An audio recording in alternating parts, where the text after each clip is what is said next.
Tu peux pas rien faire. Tu vis avec, ça monte, ça monte. On a juste hâte que ça descende pour aller voir les dégâts.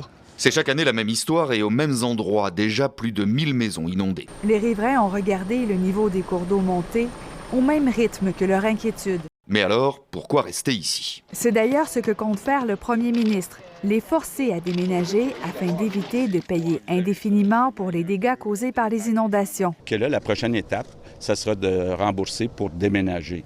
Donc, on veut mettre des programmes là, qui tiennent compte de la répétition de certains sinistres qui reviennent régulièrement.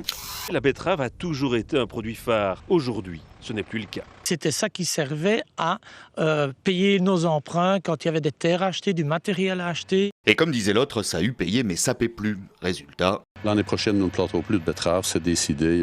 Nous ne pouvons pas travailler à perte, ça mettrait l'équilibre financier de notre ferme en péril. Et quand on sait que c'est avec la betterave que l'on fait du sucre, forcément, c'est un peu comme au domino. La raffinerie Tire-le-Montois souligne la volatilité du marché. Pour s'en sortir, les dirigeants ferment des sites de production.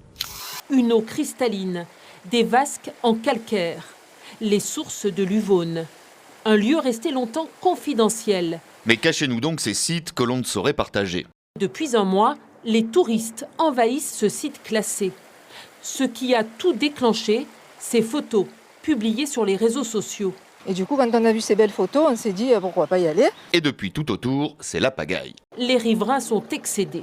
Le problème, c'est que vous aviez des gens garés de partout. Voilà, hein. À un moment donné, on s'est demandé si on allait pouvoir sortir de chez nous. Voilà. J'ouvre mes volets, je regarde le paysage, je me fais une petite méditation personnelle et c'est parti. Ding Dang Dong fait le tout dernier sonneur de cloche du Jura bernois. On n'a pas de partition, hein. On y va autodidacte et puis ça doit faire un son comme on a l'habitude.